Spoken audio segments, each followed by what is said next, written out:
বাহলুন্দানা রাহমাতুল্লাহ আলাইহি হঠাৎ করে কোন লোক যখন তার কাছে আসে না, সকালবেলায় একটা আঙ্গুলে আপনার শাহাদাত আঙ্গুলে মালা নিয়ে এইভাবে ঘুরতে ঘুরতে তিনি পৃথিবীর জমিনে আপনার বলা আছে দেশে রাউন্ড দিলেন। দিতে দিতে আপনার ইরাকের বাদশাহ, নাম হলো বাদশাহ হারুন আর রশিদ বাবা, আব্বাসী যুগের চতুর্থ খলিফা, ন্যায়পরায়ণ বাদশাহ, পৃথিবীর জমিনে জনকল্যাণমূলক কাজ করেছে। সে বাদশার জীবনী আলগা করলে আপনার দেখা যায় 34 বছর ধরে তাহাজ্জুদের নামাজ কাজা নাই। এ বাদশাহ হারুন আর রশিদের দরবারে উপনীত হয়ে গেলেন। যাবার পর ডাক দিয়ে বলেন, বাদশাহ হারুন আর রশিদ, আমি আপনার দরবারে এসেছি। আমার কাছে যে দেখতে পাচ্ছেন এই ঘোরাচ্ছি মালাটা, আমি আপনার কাছে এসেছি আমার একটা বিশেষ উদ্দেশ্য নিয়ে। ডাক দিয়ে বললেন, কি উদ্দেশ্য বলেন? বলে, হুজুর আমি আল্লাহর বান্দা, আমি আল্লাহর কাছে থেকে নিয়ে এসেছি পারমিশন, আমি আল্লাহর জান্নাত আপনার কাছে বিক্রি করতে চাই। বাদশাহ হারুন আর রশিদ বললেন, এত বড় আপনার মূর্খামি কথা, এত বড় গাঁজাখড়ি কথা তো কেউ বলে না। কারণ জান্নাত হচ্ছে মূল্যবান বস্তু, এটা পাওয়া যায় না কারো কাছে, আর জান্নাত বিক্রি করার হক কারো দেখা যায় না। তুমি যখন বলছো নিশ্চয় তোমার ভণ্ডামি আছে। তবু আপনার আল্লাহর পাগল বাহলুন্দারা বলল, যদি নাও তাহলে তোমার ইহজগৎ পরজগৎ কল্যাণ হবে। তিনার আপনার দরবারে একটা মুফতি সাহেব ছিল, মুফতি সাহেবকে ডাক দিয়ে বলেন, মুফতি সাহেব ফতোয়া দাও, কোন আল্লাহর বান্দার কাছে কি জান্নাত না যাবে? আল্লাহর পাগল বাহলুন্দারা বলল, না, আপনার বলা আছে, ঠিক আছে নিয়ে আসুন। আল্লাহর পাগল বাহলুন্দারাকে মুফতি সাহেব জিজ্ঞেস করলো, বলে, তুমি কি জান্নাত বিক্রি করছো? বলে, হ্যাঁ হ্যাঁ। মুফতি সাহেব বলল, আস্তাগফিরুল্লাহ, নাউযুবিল্লাহি মিন যালিক। এ বাদশাহ হারুন আর রশিদ তাড়াতাড়ি তার কাছ থেকে পালিয়ে যান। এই লোকটা খোদাদ্রোহী হয়ে গেছে, জাহান্নামী হয়েছে, নিজেও জাহান্নামে যাবে, অপরকে জাহান্নামী বানাবে। কারণ মানুষ জান্নাত বিক্রি করতে পারে না। হুজুর আপনি চলে যান। লোকটার কথা পড়ে যদি তার কথা বিশ্বাস করে নাই, তাহলে সেও জাহান্নামে যাবে, আপনি চলে যান। আল্লাহর পাগল বাহলুন্দারাকে আপনার বলা আছে কি করতে হবে? বলে, একে আপনার দরবার থেকে তাড়িয়ে দেন। আল্লাহর পাগল বাহলুন্দারাকে বাদশাহ হারুন আর রশিদ বলল, এ বেটা পাগল, পাগলামি করার জায়গা পাও না, তুমি আমার দরবার থেকে তুমি চলে যাও। আল্লাহর পাগল বাহলুন্দারা বলল, না না না, আমি জান্নাত বিক্রি করতে এসেছি, কেন আমার নেবে না? আল্লাহর পাগল বাহলুন্দারাকে বাদশাহ হারুন আর রশিদ বলল, যদি না যাও আমি তোমাকে যেতে বাধ্য করব, ঘাট ধাক্কা দেব। আল্লাহর পাগল বাহলুন্দারা যাবে না। বাদশাহ হারুন আর রশিদ আপনার মন্ত্রী মহোদয়ের মাধ্যমে আল্লাহর পাগল বাহলুন্দারাকে বলল, গাদ্দার আপনার ঘাট ধাক্কা দিয়ে আমার রাজপ্রাসাদ থেকে বের করে দাও। দিনটা ছিল শুক্রবারের দিনে। আল্লাহর পাগল বাহলুন্দানা রাহমাতুল্লাহ আলাইহি তিনি শুক্রবারের দিন সকাল বেলায় চলে যাচ্ছেন, চোখের পানি ছেড়ে কাঁদছেন আর বললেন, বাদশাহ হারুন আর রশিদ, আমি গরিব বলে আল্লাহর ফকির বলে কথাটা মনে লাগলো না। এমন একদিন হবে আমার কথার উপরে বিশ্বাস করতে হবে।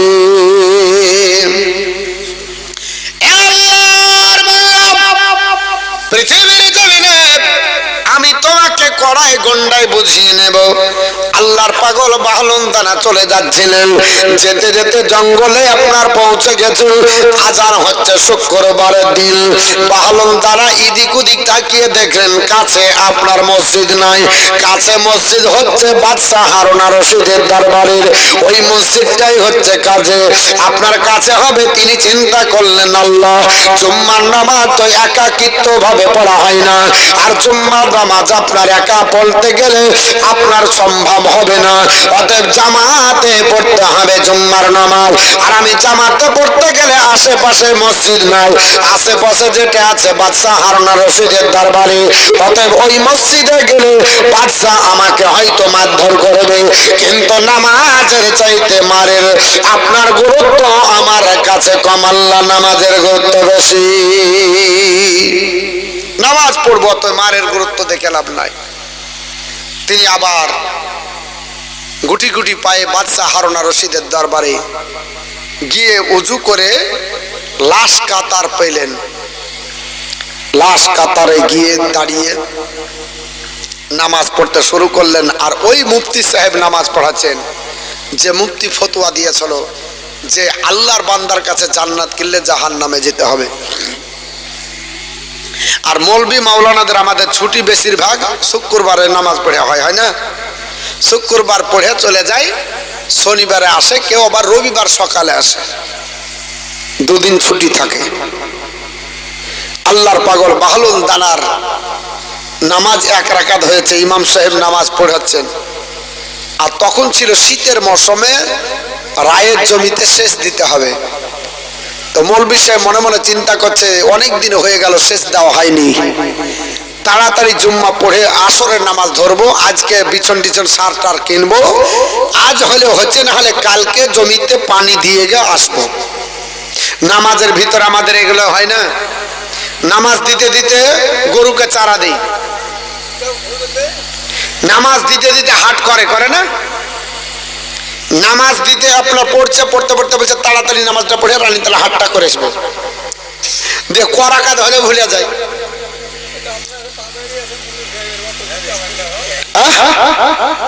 হয় কি হয় না বাপ? তো ইমাম সাহেব নামাজ পড়াচ্ছে আর চিন্তা ভাবনা করছে। আল্লাহর পাগল বাহলুল দানা রহমাতুল্লাহ মাথা তুলে বলছে, ইমাম নাই, নামাজ হবে না। ইমাম রায়ের জমিতে সেচ দিচ্ছে, অতএব নামাজ হবে না। কিছু আপনার কুচট যুবক ছিল, ওরা বলছে আজ মোড়লদের হবে, ইমামকে ছুটি দিবে তো জুম্মা পড়িয়ে দিবে, জুম্মা না পড়িয়ে এক রাকাত পড়ে হাঁটিয়েছে। মাথা তুলে বলছে, ইমামকে ধর, কোথায় গেল? দেখছে ইমাম সেজদায় পড়ে বলছে সুবহান রাব্বিয়াল আলা, চালিয়ে চলে যাচ্ছে। কে বললো রে নামাজ পড়ে আর হয়নি, ইমাম চলে গেছে? ধর বেটাকে। দেখছে তো ওই পাগল বাহলুল দানা রহমাতুল্লাহ বলছে ইমাম নাই। তাড়াতাড়ি তাকে ধরে বলছে, এই বেটা নামাজ ফাসিদ করলে কেন? তুমি যে বললে ইমাম নাই, তো আমাদের ইমাম সেজদায় পড়ে সুবহান রাব্বিয়াল আলা বলছে। বলছে ইমাম ছিল না তাই বলেছে, আমার কি করার আছে? ইমাম এতক্ষণ রায়ের জমিতে সেচ দিচ্ছিল, আমি ওটাই বলেছি। আরে মান চলে না, দেহ চলে, তারে তো ভান্ডামি বাহালে। মান চলে না, দেহ চলে, তারে তো ভান্ডামি বাহালে। চলা তোমার সঠিক হালে, চলা তোমার সঠিক হালে, দিলে চলবে নূরের আলা, খোদার পাতে চলা। মুখের কথা নাহি গজাদ, খোদার পাতে চলা। তুই কান করে শোনো, ছোট দিয়ে আয়, কান করে শোনো, ছোট দিয়ে আয়, ডাকিছে কামলি আলা, খোদার পাতে চলা। মুখের কথা নাহি গজাদু, খোদার পাতে চলা। আল্লাহর পাগল বাহলুল দানা রহমাতুল্লাহ আলাইহি তিনি আপনার বললেন ইমাম নাই, ইমাম নাই। যদি মন থাকে কচুর বনে কি করবে তোমার সিংহাসনে? তোমার ইমাম নাই সেটাই বলেছি, ইমাম নাই। বলল না বেটা, তুমি নামাজ ফাসিদ করেছো। ইমামের রাগ হয়ে গেল, উল্টা পাল্টা ফতোয়া দিতে আরম্ভ করলো। বেটা তুমি আমার চাকরি খাওয়ার চিন্তা ভাবনা নিয়েছো। ইমাম ফতোয়া দেয়, বাদশাহ হারুন আর রশিদ আপনার নামাজে দণ্ডায়মান ছিলেন। নামাজ সমাপ্ত করে বললেন, কি ব্যাপার, সমাচারে এত হইল, আপনার গন্ডগোল কেন? লোকেরা বলল, যে পাগলকে তাড়িয়ে দিয়েছেন সে পাগল আসার পর জুম্মা নামাজ ফাসিদ করলো, এর আপনার উপযুক্ত বিচার চাই, ফাঁসি দিতে হবে। আল্লাহর পাগল বাহলুল দানার হ্যান্ডকাপ লাগিয়ে রাজদরবারে নিয়ে যাওয়া হলো। পাগল কেন তুই নামাজ ফাসিদ করলি বল? আল্লাহর পাগল বলে হুজুর জীবনে মিথ্যা বলিনি, আজও বলবো না। আপনার ইমাম ছিল না তাই বলেছি, কেন বলবো ইমামের অপবাদ দেব? বলে তুই তো দেখতে পালি সুবহান রাব্বিয়াল আলা বলতেছেন সেজদায়। বলে হুজুর কপালে সেজদা ঠুকিয়ে সুবহান রাব্বিয়াল আলা বললে নামাজ হয় না, কারণ নামাজ পড়তে গেলে হুজুর কালব লাগবে। পৃথিবীর সব আপনার বলে হচ্ছে মোহাম্মদ ত্যাগ করে, পৃথিবীর সব চিন্তা ভাবনা ত্যাগ করে সেজদা দিতে হয়, কারণ নবী বলেছে তুমি যখন সেজদা দিবে জেনে নিবে যে আপনার বলে হয়তো তুমি আল্লাহকে দেখছো। যদি তুমি আল্লাহকে দেখে সেজদা করো, আল্লাহ পাক তোমার আপনার ওই সেজদাটা কত গ্রহণযোগ্য করবে এটা শোনাই সোহাগা হয়ে যাবে। আর যদি তুমি দেখতে না পাও, এটা মনে ভেবে নিও যে আল্লাহ তোমাকে দেখতেছে। ওগো আল্লাহর বান্দা বাদশাহ হারুন আর রশিদ, তোমার ইমামের জমিতে সেজদার ব্যবস্থা হয়ে চলো। ইমাম এক রাকাত ঠিকঠাক নামাজ পড়েছে, দ্বিতীয় রাকাতে চিন্তা ভাবনা নিয়েছে শুক্রবারের নামাজটা তাড়াতাড়ি পড়াবো আর বাড়িতে যাবার পর রায়ের জমিতে সেজ দেব। যদি আপনার রায়ের জমিতে সেজদায়, ওই সেজদা কখন আল্লাহর দরবারে কবুল হবে না, কারণ আল্লাহকে সেজদা দেওয়া বাদ দিয়ে চিন্তা ভাবনা রায়ের জমিতে সেজদা দেওয়ার ব্যবস্থা হয়েছে। অতএব আল্লাহ নেকি দিবে না, বরঞ্চ তার গুনাহ হয়ে যাবে। তাই আমি বলেছি আপনার মনে হয়েছে ইমাম নাই। যাই হোক, পৃথিবীতে আল্লাহর পাগল বাহলুম দাদা যখন এই কথা বললেন, আপনার তার প্রতি মহাব্বত হয়ে গেল। এই মহাব্বত হয়ে যাওয়ার পর তাকে ছেড়ে দেওয়া হলো। আল্লাহর পাগল বাহলুম দাদা চলে গেলেন। ওই দৃশ্যটা দর্শন করেছিলেন বাবা আল্লাহর আপনার বান্দি বিবি জুবাইদা, যিনি পৃথিবীর জমিনে এক ওয়াক্ত নামাজ কাজা করেননি, যিনার নামে একটা নহরে জুবাইদা তৈরি করা হয়েছিল। হাজীগণ তার নহরের পানি দিয়ে ওযু করতেন। বিবি জুবাইদা আপনার বলা হয়েছে তিনি অন্যায় পরায়ণ ছিলেন, আপনার স্বামী ভক্ত ছিলেন এবং ওলিয়া উলিয়ার দামান ধরে চললেন। বিবি জুবাইদা চোখের পানি ছেড়ে কান্না করে, আরে আল্লাহর পাগল বাহলুম দ্বারাকে অপদস্থ করা হলো, আমি পারলাম না স্বামীর উপরই কর্তৃত্ব করতে। এই বলে আপনার বলা হয়েছে কিছুদিন পার হয়ে গেল। হঠাৎ করে আপনার বলা হয়েছে একদিনের ঘটনা, আল্লাহর আপনার বান্দি বিবি জুবাইদা ডাক দিয়ে বলে, স্বামী গো আমার মন টিকে না, আমাকে রাজপ্রাসাদের বাইরে যেতে দিতে হবে। বোরিং হয়ে গেছি, ভালো লাগে না, একটু রাজপ্রাসাদের বাইরে যেতে দেন। বলে বিবি কি করবে? বলে ফুল বাগানে ঘুরবো, দিয়ে একটু মনটা নতুন পুরাতন করব। যতই মৌলবি মাওলানা হোক, বউ যদি থাকে ও আরো ইচ্ছা করে ঘোরার। মৌলবি বলছে ঠিক আছে তুমিও তাহলে একটু ঘুরো, ঘুরতে দিতে হবে, না হলে মুশকিল, কারণ খাঁচায় বন্দি করা যাবে না। আর এখন খাঁচায় বন্দি করলে পাখি ধরে রাখা যাবে না, পাখি গজালছে। আজ ঈদ উপলক্ষে মিলন মেলা দিচ্ছে না, ঈদ উপলক্ষে কি মেলা? মিলন মেলা। কারণ পাখিরা উড়বে আর আপনার মতো আমার মতো ছেড়ে ধরতে যাবে। লজ্জা করার দরকার, মুসলমান আমাদের নামে কলঙ্ক। এক মাস ধরে নামাজ পড়লাম, রোজা করলাম, তাহাজ্জুদ পড়লাম, অমক করলাম, সমক পড়লাম, সবগুলো একদিনে ঈদের দিনই সব ঢেলে দিয়ে চলে এসেছি। আচ্ছা বলেন তো, আপনি সারা দিন ধরে সাবান ডললেন, ভালো করে শোনেন, সারা দিন সাবান দিয়ে গোসল করলেন, দারুণ গোসল করেছেন, সেন্ট মেখেছেন, আমাকে চমকেছেন, আর হঠাৎ করে গরুর গুহালে ঢুকে গরু তুলতে গেছেন। আর বলেন তো, যদি গরু একবার লেজের বাড়ি মেরে দেয় তো আপনার ওই সাবানের মূল্য আছে? ওই শ্যাম্পু, ওই খুশবু, আপনি পবিত্র থাকবেন? আর একবার যদি ওখানে গড়ে নেন, গা গড়া দিয়ে দেন, তাহলে কেমন হবে? একবার গুহালে গড়ে চলে আসেন, এক উল্টন দিয়ে দেন, তো বলবে মৌলভী সাহেব তুই যদি জমজমের পানি দিয়েও গোসল করিস তাও তুই নাপাক হবি। বলবে না? বলবে না? বলে সারাদিন তুই আপনার বলা হচ্ছে সাবান মাখ আর শ্যাম্পু মাখ আর সেন্ট মাখ জামাক, তুই যদি জমজমের পানি দিয়েও গোসল করিস আর একবার গুহালে যদি গোড় দিয়ে আসিস তো তুই নাপাক। এক মাস ধরে তিন বেলা ধরে আপনার বাড়ি আছে সব করলো, দুবেলা আপনার ইফতার সাহারি করলো, 5 বেলা নামাজ পড়লো, রাত জেগে তসবিহ গুনে আঙ্গুল ব্যথা করে ফেলেছে। আর যেদিন ঈদ হয়েছে পকেটে আপনার বলে হচ্ছে টুপি ভরে মিলন বেলাতে ঘুরে চলে এসলো, মানে ওই গরুর গুহালে যে এক গড় দিয়ে চলে এলো, যা ছিল সব আপনার মাইকে না পাক হয়ে চলে এসলো, যা ছিল সব শেষ। আজ মুসলমান এই কথাটা বলাতে আমাকে একজন বলছে, হুজুর আপনারা করে খাচ্ছেন আর আমাদেরকে ব্যবসা করতে দিবেন না। আমরা ব্যবসা করছি, অত ব্যবসা তো সবার। শুনেন, সব ব্যবসা জায়েজ না, ভালো করে বুঝেন। বেলডাঙ্গাতে দাড়ি রেখেছে, চুলের ব্যবসা করছে, মানে লাভ বেশি তো। চুল বেচাও হারাম, কিরাম হারাম, তো উমর হচ্ছে ব্যবসী। আল্লাহর নবী বলেছে, হযরত ইবনে মাসউদ রাদিয়াল্লাহু তাআলা থেকে বর্ণিত, নবী বলছে তলাবাল কাসাবাল হালালি ফারিদাতুন বাদাল ফারিদ, ফরজ নামাজের পরে হালাল রুজি উপার্জন করা হচ্ছে ফরজ। যেমন ফরজ নামাজ পড়বেন, হালাল রুজি উপার্জন করাটাও ফরজ। আর একজন ব্যবসায়ীর মর্যাদা কতদূর জানেন? আপনি আমি জালসা শুনছি, জালসা করছি, নামাজ পড়ছি, কিন্তু হাসন নাসন নবীদের সঙ্গে হবে আর গ্যারান্টি নাই।